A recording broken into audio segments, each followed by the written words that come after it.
Hello दोस्तों, स्वागत है आपका आपके अपने यूट्यूब चैनल स्टडी विथ एजे में।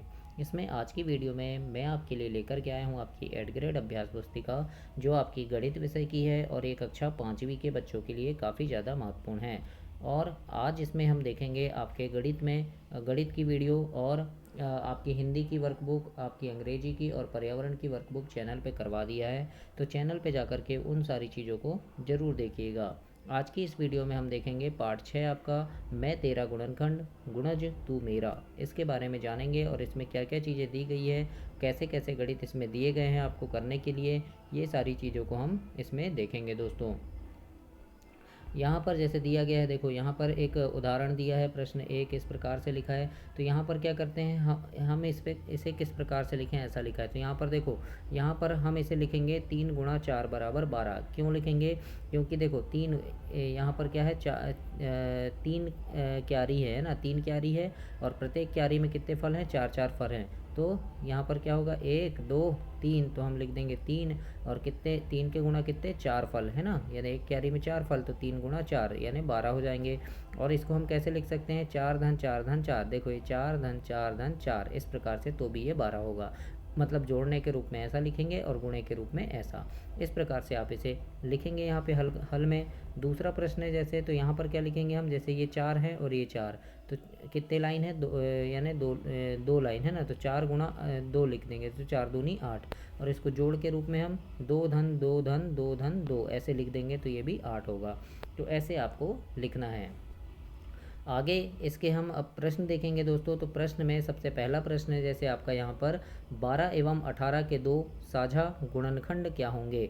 तो साझा गुणनखंड क्या होंगे, गुणनखंड मतलब इन दोनों में भाग जाना चाहिए। तो देखो यहाँ पर 2 और 9 नहीं होगा, क्योंकि 2 का भाग 12 में जाएगा, लेकिन 9 का 12 में नहीं जाएगा, है ना।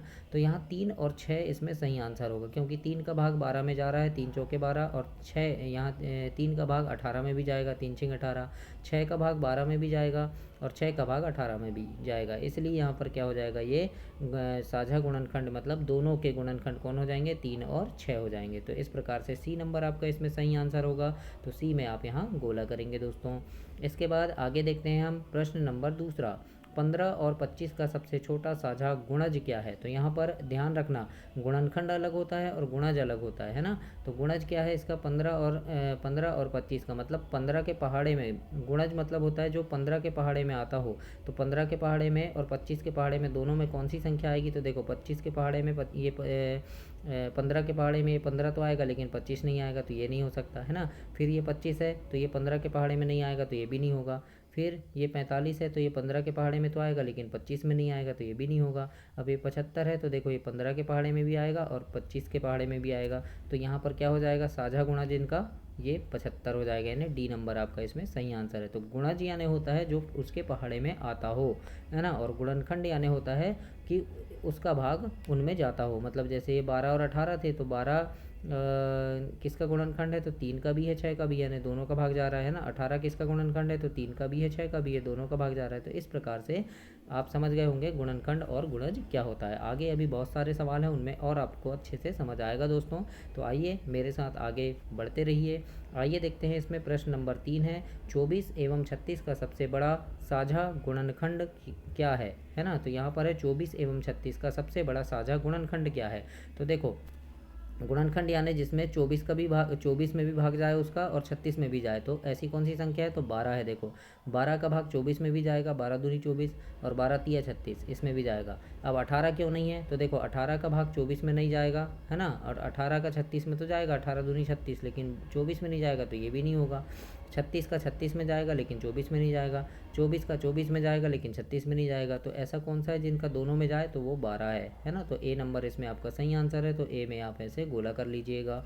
इसके बाद प्रश्न नंबर चौथा देखते हैं, 6 एवं 9 के प्रथम दो साझा गुणज लिखिए, है ना। तो 6 एवं 9 के मतलब 6 और 9 के साझा गुणज लिखना है। तो कौन हो जाएंगे, 18 और 36 हो जाएंगे। यानी देखो 6 इसमें भाग जा रहा है, 6 का 18 में जा रहा है, 9 का जा रहा है ना, जा रहा है, लेकिन यहाँ पर देखो क्या हो जाएंगे, 18 एवं 36 हो जाएंगे इसके साझा गुणज। गुणज मतलब कि मैंने अभी आपको यहाँ पर बताया था कि ये देखो, ये सवाल में बताया था दूसरे में गुणज यानी होता है वो उनके पहाड़े में आना चाहिए। तो देखो यहाँ पर क्या है, आपको 6 और 9 के पहाड़े में, तो 9 के पहाड़े में 36 आता है, 9 चौके 36, और 6 के पहाड़े में भी 36 आता है, 6 छम 36। 9 के पहाड़े में 18 आएगा, 9 दूनी 18, और 6 के पहाड़े में भी 18 आएगा, 6 तिया 18। तो इस प्रकार से ये क्या हो जाएंगे, इसके साझा गुणज हो जाएंगे, है ना। तो ऐसे आप यहाँ पर क्या लिख देंगे, 18 और 36, इसमें सही आंसर होगा आपका डी नंबर। इसके बाद प्रश्न नंबर 5वां देखते हैं, 3 एवं 5 का सबसे बड़ा साझा गुणनखंड क्या होगा। तो सबसे बड़ा साझा गुणनखंड इसमें 1 ही हो जाएगा, क्योंकि देखो 3 का भाग 3 में तो जा रहा है, 5 में नहीं जाएगा, तो ये नहीं हो सकता, है ना। 5 का भाग 5 में जाएगा, 3 में नहीं जाएगा, ये भी नहीं हो सकता। अब यहाँ पर देखो 15 का भाग, तो 15 का भाग थोड़ी ना जाएगा 3 और 5 में, है ना। किसका जाएगा, 1 का जाएगा भाग, है ना। तो 1 का जाएगा, तो 1 का 5 में भी जाएगा, 1 का 3 में भी, इसलिए ये होगा, है ना। 15 में तो भाग जाता है 3 और 5 का, लेकिन 15 का नहीं जाएगा ना, 15 का जाना चाहिए तब तो गुणनखंड होगा, तो 15 का नहीं जा रहा है, तो यहाँ पर क्या आ जाएगा, हमारा उत्तर 1 होगा। यहाँ बी नंबर आपका सही आंसर होगा, और बी में आपको ऐसे गोला करना है। तो इस प्रकार से आप इसे कंप्लीट करेंगे दोस्तों।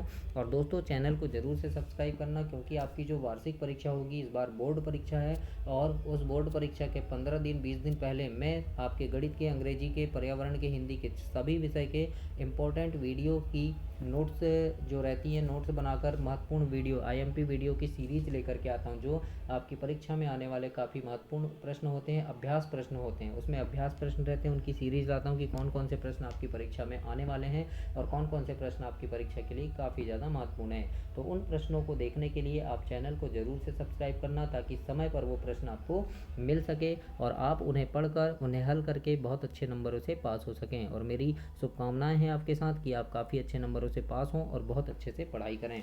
आइए देखते हैं प्रश्न नंबर 6, जिसमें लिखा है संख्या 4 के प्रथम 5 गुणज लिखना है। तो 4 के 5 गुणज लिख दीजिए, यानी 4 के पहाड़े में वो आए हैं, उसको बोलेंगे गुणज। तो 4 के गुणज, जैसे 4 एकम 4, 4 दूनी 8, 4 तिया 12, 4 चौके 16, 4 पंचे 20, ये हो गए 4 के प्रथम 5 गुणज हो गए। तो ऐसे लिख दीजिएगा। ब नंबर में है 6 के 3 गुणज लिखना है। तो 6 एकम 6, 6 दूनी 12, 6 तिया 18, 3 गुणज हो गए इसके, है ना, मतलब जो 6 के पहाड़े में आते हो। तो इस प्रकार से आप प्रश्न नंबर 6 में लिखेंगे। इसके बाद 7वां नंबर का प्रश्न है कि 7, 14, 21, 28 और 35 किस संख्या का गुणज है। मतलब कि ये जो 7, 14, 21, 28 और 35 है, ये किस के पहाड़े में आता है। तो ये 7 के पहाड़े में आएगा दोस्तों, तो 7 का गुणज हो जाएगा ये, है ना। तो लिख देना 7 के गुणज हैं, क्योंकि 7 के पहाड़े में ये पूरी संख्या आएगी। 7 दूनी 14, 7 तिया 21, 7 चौके 28, 7 5 35 आ रहा है ना, तो 7 का गुणज है। इसके बाद प्रश्न नंबर 8वां है, संख्या 3 एवं 4 के 2 साझा गुणज लिखना है। तो साझा गुणज लिखने के लिए 3 और 4 का लिखना है, तो हम 3 का गुणज लिख देंगे पहले, 3 का गुणज। तो 3, 6, 9, 12, 15, 18, 21, 24, 27, मतलब 3 के पहाड़े में जो वो आना चाहिए, तो ऐसे लिख दिए। 4 के गुणज लिख दिए हमने, 4 के पहाड़े में आने चाहिए, तो 4, 8, 12, 16, 20, 24, 28, ये 4 के पहाड़े में आता है। अब साझा गुणज मतलब जो दोनों में आए, 3 का भी हो और 4 का भी, तो ऐसा कौन है। तो ये देखो 12 यहाँ भी आ रहा है, 12 यहाँ भी आ रहा है, 24 यहाँ भी आ रहा है, 24 यहाँ भी आ रहा है, तो ये क्या होगा, साझा गुणज हो गए। तो ये साझा गुणज क्या हो जाएंगे इसके, 12 और 24। इस प्रकार से आपको इसे हल करना है। तो साझा गुणज को यहाँ बीच में आप लिख दीजिएगा 12 और 24। इस प्रकार से आप प्रश्न नंबर 8 को हल करेंगे दोस्तों, और आशा करता हूँ समझ आ रहा होगा। कमेंट जरूर करना और लाइक भी जरूर कीजिएगा। प्रश्न नंबर 6 में देखते हैं संख्या 10 एवं 15 का सबसे छोटा साझा गुणज लिखिए, है ना। सबसे छोटा लिखना है किसका, 10 और 15 का, यानी जो 10 और 15 दोनों के पहाड़े में आना चाहिए। तो 10 का गुणज देखते हैं, 10, 20, 30, 40, 50, ये हो गया 10 का। 15 का देखते हैं, तो 15, 30, 45, ये हो गया। अब सबसे छोटा क्या है, तो देखो यहाँ 10 तो है, लेकिन 10 इसमें नहीं है ना। तो यहाँ 15 है, लेकिन 15 इसमें नहीं है। अब यहाँ 20 है, तो यहाँ 20 नहीं है, लेकिन यहाँ 30 है, यहाँ भी 30 है, तो यहाँ 30 और 30 ये इनका साझा गुणज हो जाएगा। तो हम क्या लिख देंगे, 30 में गोला कर दीजिएगा इस प्रकार से, तो समझ आ जाएगा कि इनका सबसे छोटा साझा गुणज क्या है, 30। साझा मतलब जो दोनों में हो, दोनों में हो, है ना, यानी 10 के पहाड़े में भी आए और 15 के पहाड़े में भी। तो ऐसी कौन सी संख्या सबसे छोटी है, जो 10 और 15 दोनों के पहाड़े में आए, तो सबसे छोटी 30 है इसमें। तो 30 आपका सही उत्तर होगा प्रश्न नंबर 9 में। इसके बाद प्रश्न नंबर 10वां है, संख्या 12 के सभी गुणनखंड लिखें। गुणनखंड यानी जिनका 12 में भाग चला जाए। तो 1 हो जाएगा, 1 का भाग जाता है 12 में, फिर 2 का भी जाता है, 3 का भी, 4 का भी, 6 का भी, और फिर 12 का, है ना। 5 का नहीं जाता, तो 5 नहीं लिखे हमने, 7 का भी नहीं जाता। तो ये क्या हो गए, 12 के गुणनखंड हो गए, है ना। तो इस प्रकार से लिखिएगा। इसके बाद प्रश्न नंबर ये इस 10वां का ब है कि 1, 3, 5 और 15 किस संख्या के गुणनखंड हैं। तो किसके हैं, 15 के होंगे, है ना, क्योंकि 1 का भाग 15 में भी जाएगा, 3 का भाग भी 15 में जाएगा, 5 का भी जाएगा और 15 का भी जाएगा। तो ये किसके गुणनखंड हो गए, 15 के हो गए। तो लिख देंगे 15 के गुणनखंड हैं। इस प्रकार से आपको प्रश्न नंबर 10वें को हल करना है। इसके बाद 11वां नंबर का प्रश्न देखते हैं। इसमें लिखा है संख्याएं 24 एवं 30 के साझा गुणनखंड लिखिए। तो साझा तो 24 के पहाड़े में भी आए और 30 के में भी। तो 24 में देखो 24 के साझा गुणनखंड लिखना है, जो यानी जिनका भाग 24 में जाएगा, है ना। तो एक का जाएगा, यानी 1 के पहाड़े में 24 आएगा, 2 के में, 3 के में आएगा, है ना, 4 के में भी आएगा, 6 के में आएगा, फिर 8 के में आ जाएगा, फिर 12 के में आएगा, फिर 24 के पहाड़े में 24 आएगा, है ना। उसके बाद देखते हैं 30 के। तो 30 के पहाड़े में जो आए तो एक, 1, 2, 3 के पहाड़े में 30 आएगा, 5 के पहाड़े में 30 आएगा, 6 के पहाड़े में 30 आएगा, 10 के पहाड़े में 30 आएगा, 15 के पहाड़े में और 30 के पहाड़े में 30 आएगा। इस प्रकार से। लेकिन अब हमको साझा लिखना है जो दोनों में हो। तो यहाँ 1 है तो यहाँ भी 1 है, यहाँ 2 है तो यहाँ भी 2 है, यहाँ 3 है तो यहाँ भी 3 है, फिर यहाँ 6 है तो यहाँ भी 6 है, और कुछ नहीं है दोनों में, है ना, जो दोनों में होना चाहिए। तो इतनी संख्याओं पे आप गोला कर दीजिएगा। तो ये क्या है, ये 24 और 30 के गुणनखंड हैं। इस प्रकार से आप इसे हल करेंगे प्रश्न नंबर 11 को। 12वां नंबर का प्रश्न देखते हैं। संख्या 30 और 45 का सबसे बड़ा साझा गुणनखंड लिखना है, जो सबसे बड़ा हो, है ना। तो 30 के, यानी 30 के पहाड़े में ये 30 में किस किस का भाग जाएगा। तो 1 का जाएगा, 2 का जाएगा, 3 का, 5 का, 6 का, 10 का, 15 का और 30 का, है ना, भाग जाएगा। या फिर ये जो संख्या है 1, 2, 3, 5, 6, 10, 15, 30, इनके पहाड़े में 30 आएगा, है ना। तो ये क्या होगा, उसके गुणनखंड होंगे। और 45 के, तो 1, 3, 5, 15, 45, है ना, ये क्या होंगे, यानी इतने का भाग 45 में जाएगा, या, है ना। इस प्रकार से है। तो अब सबसे बड़ा देखना है। तो सबसे बड़ा यहाँ क्या है, ये 15 है, और यहाँ भी 15, यहाँ 30 तो है लेकिन 30 यहाँ नहीं है। अब यहाँ 45 तो है लेकिन यहाँ 45 नहीं है। तो इसमें क्या हो जाएगा, 15 हो जाएगा। 15 यहाँ भी है, 15 यहाँ भी है। तो 15 क्या हो जाएगा, इनमें सबसे बड़ा गुणनखंड हो जाएगा। तो हम लिख देंगे सबसे बड़ा 15 है। इस प्रकार से आपको प्रश्न नंबर 12 को हल करना है। इसके बाद प्रश्न नंबर 13 देखते हैं, जिसमें लिखा है संख्या 12, 24 और 36 का सबसे बड़ा साझा गुणनखंड लिखना है। तो देखो 12 का लिख देंगे, तो यानी 12 किस किस के पहाड़े में आएगा, 1 के, 2 के, 3 के, 4 के, 6 के और 12 के, है ना, इतने के पहाड़े में 12 आएगा, है ना। फिर 24 किस किस के पहाड़े में आएगा। तो 1, 2, 3, 4, 6, 8, 12 और 24, इतने के पहाड़े में 24 आएगा। अब 36 किस किस के पहाड़े में आएगा। तो 1, 2, 3, 4, 6, 9, 12, 18 और 36, इतने के पहाड़े में आएगा। अब यहाँ सबसे बड़ा क्या है। तो देखो यहाँ 24 तो है, लेकिन फिर यहाँ नहीं है 24, है ना, फिर यहाँ भी नहीं है 24, यहाँ 18 तो है, यहाँ 36 तो है, लेकिन इनमें नहीं है। फिर तो यहाँ सब जो तीनों में है वो सबसे बड़ा क्या है, यहाँ 12 है, यहाँ भी 12 है और यहाँ भी 12 है, जो तीनों में है। तो हम क्या लिख देंगे, साझा गुणनखंड 12 है। इस प्रकार से हम लिखेंगे दोस्तों प्रश्न नंबर 13 का उत्तर। आगे देखते हैं प्रश्न नंबर 14 है आपका, जिसमें पूछा है कि संख्या 36 का गुणनखंड पेड़ कितने तरीके से बना सकते हैं। उसे उनमें से 3 को नीचे बनाइए, है ना। बहुत तरीके से बना सकते हैं। 36 है तो 36 में यहाँ 2 लिख सकते हैं क्योंकि 2, और यहाँ 18 लिख देंगे क्योंकि 2, 18, 36 हो गया, है ना। फिर यहाँ 2 लिख दिए तो यहाँ 9 लिख दिए क्योंकि 2 नियम ये 18 हो जाएगा। फिर यहाँ 3 लिख दिए तो यहाँ भी 3 लिख दीजिए, 3 तिर का 9 हो जाएगा। इस प्रकार से पेड़ बन गया। अब यहाँ जैसे 36 लिख दिए तो यहाँ 9 लिख देंगे, और यहाँ 4 क्योंकि 9 चौके 36 हो जाएगा, है ना। फिर यहाँ ये 9 है तो यहाँ 3 और 3 लिख दिए क्योंकि 3 तीर का ये 9 आ जाएगा। फिर यहाँ 2, 2 लिख दिए क्योंकि 2 दूनी ये 4 हो जाएगा। तो इस प्रकार से पेड़ बन गया। अब ये 36 है ना, तो यहाँ पर 3 और यहाँ 12 लिख दी क्योंकि 12 तिया 36 हो जाएगा। अब ये 12 है तो 6 गुणा 2 लिख दिए, 6 दूनी 12 हो जाएगा। तो इस प्रकार से आपको गुणनखंड पेड़ बना लेना है। तो ऐसे आप बनाएंगे प्रश्न नंबर 14 में। अब देखते हैं प्रश्न नंबर 15 है। इसको बहुत अच्छे से समझिएगा, थोड़ा घुमावदार प्रश्न है ना, तो आपको बहुत अच्छे से समझ आएगा फिर ये। और खूब अच्छे से पढ़ाई करना दोस्तों, इस प्रश्न को बार बार बना के देखना, तो आपको बहुत अच्छे से बनेगा। और गणित का एक रूल्स होता है कि आप जितना ज़्यादा गणित को बनाएंगे उतना ज़्यादा वो बनेगा आपसे। पढ़ना नहीं है, रटना नहीं है, इसे बना बना के देखना है कॉपी में बार बार, तो अच्छे से बनने लगेगा। तो आइए देखते हैं, यहाँ पूछा है सोनू के एक कमरे के फर्श की माप 5 मीटर गुणा 3 मीटर है ना, यानी 5 गुणा 3 मीटर है। बाजार में 30 गुणा 30 सेंटीमीटर, 30 सेंटीमीटर गुणा 30 सेंटीमीटर और 20 सेंटीमीटर गुणा 20 सेंटीमीटर की चौकोर टाइल्स उपलब्ध है। उसे कौन से आकार की टाइल्स खरीदनी चाहिए ताकि वह उन्हें बिना काटे बिछा सके। बताइए माप कैसे ज्ञात किया जाए। इसका मतलब ये बोल रहा है, ध्यान से देखो कि सोनू के फर्श की जो माप है कितनी है, 5 × 3, यानी 5 लंबाई 3 चौड़ाई ऐसी है ना। अब बाज़ार में टाइल्स है कौन सी, 30 × 30 की, ऐसी 30 × 30 की है, और एक 20 × 20 की भी है ऐसे। तो कौन सी टाइल्स को वो यहाँ अपने फर्श में लगाएगा जिससे कि उसको काटना ना पड़े टाइल्स को, और बिना काटे वो अच्छे से लगा सके, ऐसा पूछा है ना। तो अब हम यहाँ क्या करेंगे, फ़र्श की माप देखेंगे, 500 सेंटीमीटर × 300 सेंटीमीटर। ये कैसे आया, तो ये देखो 5 मीटर और 3 मीटर है, तो 5 मीटर को हम 500 सेंटीमीटर लिख दिए। क्यों लिखेंगे, क्योंकि टाइल सेंटीमीटर में है ना, टाइल सेंटीमीटर में है, इसलिए हम ये मीटर को सेंटीमीटर में बदल देंगे। तो 5 मीटर का 500 सेंटीमीटर हो गया, और 3 मीटर का 300 सेंटीमीटर हो गया। तो अभी गुणा कर देंगे तो कितना हो जाएगा, 15,000 सेंटीमीटर आएगा। कितना आएगा, सॉरी 1,50,000 सेंटीमीटर आ जाएगा, है ना। 500 और 300 का गुणा करेंगे तो 1,50,000 सेंटीमीटर हो गया। अब यहाँ ध्यान से सुनो, पहली टाइल्स की माप कितनी है, 30 सेंटीमीटर × 30 सेंटीमीटर। अब 30 और 30 का गुणा करेंगे तो 900 सेंटीमीटर आ रहा है। दूसरी टाइल्स की माप कितनी है, 20 सेंटीमीटर × 20 सेंटीमीटर। 20 और 20 का गुणा करेंगे तो 400 सेंटीमीटर आ रहा है। अब यहाँ ध्यान से सुनना, अब ये 900 है और ये 400 है, तो 900 का भाग अगर 1500 1,50,000 में जाएगा तो फिर 30 × 30 की टाइल्स लगेगी, है ना। और अगर 400 का भाग 1,50,000 में पूरा पूरा जाएगा तो फिर 20 × 20 की टाइल्स लगेगी। तो दोस्तों ये 900 का भाग तो नहीं जाएगा, है ना, नहीं जाएगा। आप देख लीजिएगा, क्यों, क्योंकि देखो एक शून्य कट गया, एक शून्य कट गया, 1500 बचा।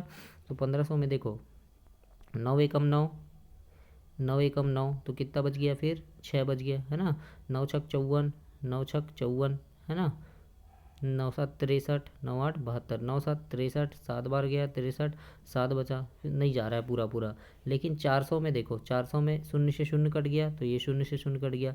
अब 4 का भाग 1500 में जाएगा क्या, तो 1500 लिख दिए हमने। और 4 का भाग देते हैं, देखो 4 एकम 4, 4 तिया 12, कितना बच गया, 13 14 15, यानी 3 बच गया, 30 हो गया। 4 7 28, अब कितना बच गया, 2 बच गए हैं, तो यहाँ 20 हो गया, 4 पंचे 20, यानी 375 बार पूरा भाग चला गया। तो किसका भाग जा रहा है, 400 का जा रहा है। और 400 कौन सी टाइल्स का है, 20 × 20। तो अब हम समझ गए, उत्तर में लिख देंगे कि सोनू को 20 × 20 सेंटीमीटर की टाइल्स खरीदना चाहिए। इस प्रकार से आप इसे आसानी से समझ सकते हैं और ऐसे हल कर सकते हैं दोस्तों। और कमेंट बॉक्स में कमेंट ज़रूर कीजिएगा, और लाइक वीडियो को ज़रूर करना, और चैनल को सब्सक्राइब करना, अपने दोस्तों तक भी इसे ज़रूर शेयर करना, और खूब मन लगा के पढ़ाई भी ज़रूर करना। आइए देखते हैं प्रश्न नंबर 16, संख्या 60 के सभी गुणनखंड लिखना है। 60 के गुणनखंड लिख दीजिए, मतलब कौन कौन सी संख्या का भाग 60 में जाएगा। तो 1 का जाएगा, 2 का, 3 का, 4 का, 5 का, 6 का, 7 का नहीं जाता तो 7 नहीं लिखेंगे, 8 का भी नहीं जाता, 9 का भी नहीं जाता, है ना। फिर 10 का जाएगा, 12 का जाएगा, फिर 15 का, फिर 20 का जाएगा, फिर 30 का, और फिर 60 का। इनका भाग जाएगा 60 में, तो ये क्या हो गए उसके गुणनखंड। तो इस प्रकार से आपको लिखना है प्रश्न नंबर 16 में। आगे देखते हैं 17 नंबर का प्रश्न है, 72 का गुणनखंड पेड़ बनाना है। तो ये 72 लिख दिए, यहाँ 8 लिख दिए, यहाँ 9, तो 8 9 72 ये हो गया, है ना। फिर जैसे यहाँ 8 है तो अब ये 4 दूनी 8, तो यहाँ 4 और 2 लिख दिए। अब 2 किसी का नहीं होगा तो 4 तो है, 4 यानी 2 × 2, ऐसे हम इस तरफ पेड़ बन गया। अब यहाँ यहाँ क्या 9 आया, तो 3 × 3 ये 9 हो जाएगा। तो ऐसे आप एक गुणनखंड पेड़ बनाइएगा। तो ऐसे बनाना है आपको, ऐसे बनाते हैं गुणनखंड पेड़। 18 नंबर में है 6 8 और 100 से छोटे सभी साझा गुणज आपको लिखना है ना। 6 8 और 100 के छोटे, ऐसा बोला है ना, 6 और 8 के 100 से छोटे, यानी 6 एवं 8 के 100 से छोटे गुणनखंड लिखना है, 100 से छोटे होना चाहिए। तो 6 के लिख देंगे हम, 6 हो जाएगा, फिर 12, है ना, यानी जो 6 के पहाड़े में आना चाहिए। ये क्या हो जाएंगे, गुणज। गुणज मतलब जो जैसे 6 का गुणज लिखना है तो 6 के पहाड़े में आना चाहिए। तो 6 आएगा, फिर 12, फिर 18, 24, 30, 36, 42, है ना, 48, 54, ऐसे 72 तक लिख दिए। फिर 78, 84, 90, 96, यानी 100 से छोटा लिखना है, इसलिए 96 तक लिखेंगे, है ना। उसके बाद 8 के गुणज लिखेंगे, तो 8 के हमने ये लिख दिए, फिर 96 तक लिख दिए। अब क्या करना है, साझा मतलब जो दोनों में होगा, तो यहाँ 24 यहाँ भी है, यहाँ भी 24 है ना। फिर यहाँ 48 है तो यहाँ भी 48 है, 72 यहाँ भी है तो 72 यहाँ भी है, फिर 96 यहाँ भी है, यानी 6 के में तो 96 यहाँ भी है। तो ये 4 क्या हो गए, साझा गुणज हो गए। अब यहाँ मैंने साझा गुणज तो लिख दिया है लेकिन नहीं लिखा है, तो आप यहाँ लिख दीजिएगा 24, फिर 48, फिर 72, और फिर 96। इस प्रकार से ये 4 क्या हैं, साझा गुणज है। तो यहाँ आप लिखना उत्तर में। ऐसे आप प्रश्न नंबर 18 को हल करेंगे। इसके बाद प्रश्न नंबर 19 है। 19 में पूछा है कि 28, 42 और 56 का सबसे बड़ा साझा गुणनखंड लिखना है। गुणनखंड मतलब जिसका भाग 28 में जाए। जैसे 28 के गुणनखंड लिखना है तो 28 में कौन कौन सी संख्या का भाग चला जाएगा, तो पूरा पूरा तो 1 का जाएगा, 2 का जाएगा, 4 का भी चला जाएगा ना, 4 7 28, फिर 7 का जाएगा, 7 चौके 28, फिर 14 दूनी 28 और 28 एकम 28, यानी पूरा पूरा भाग इतने का जाएगा। फिर 42 में कौन कौन सी संख्या का भाग जाएगा, तो 1 2 3 6 7 14 21 और 42 इनका चला जाएगा। फिर 56 में 1 2 4 7 8 14 28 और 56 इनका चला जाएगा। अब साझा में क्या आ जाएंगे, तो 14 14 और 14, यहाँ तीनों में है 14, तो यहाँ सबसे बड़ा साझा गुणनखंड 14 हो गया। तो ऐसे आप कंप्लीट करेंगे। इसके बाद 20 नंबर का प्रश्न है, 30, 42 एवं 10 से छोटे सभी साझा गुणनखंड लिखिए। तो 30 के गुणनखंड लिख देंगे 1 2 3 5 6 10 15 30, ये हो गए 30 के, यानी क्या 1 2 3 5 6 10 15 और 30, तो इन संख्याओं का पूरा पूरा भाग 30 में जाएगा, है ना। 42 के गुणनखंड 1 2 3 6 7 14 21 और 42 लिख दिए। अब साझा में देखो, तो साझा में जो दोनों में हो, तो यहाँ 1 2 3 1 2 3 दोनों में है, यहाँ 6 है, यहाँ भी 6 है, तो ये क्या हो गए, साझा गुणनखंड। तो क्या हो जाएंगे, 30 और 42 के 10 से छोटे बोला है, 10 से छोटे, है ना। तो 10 से छोटे कौन कौन से हो जाएंगे, 1 2 3 और 6 हो जाएंगे, है ना। तो इस प्रकार से आप वर्कबुक में अपनी लिखेंगे। तो ये आपका पाठ समाप्त हुआ दोस्तों, प्रश्न नंबर 20 तक हो गया। इसके आगे हम अगला अध्याय देखेंगे, अगला पाठ देखेंगे। खूब मन लगा के पढ़ाई करना और चैनल को सब्सक्राइब करना, वीडियो को लाइक करना और अपने दोस्तों तक इसे शेयर ज़रूर करना। धन्यवाद।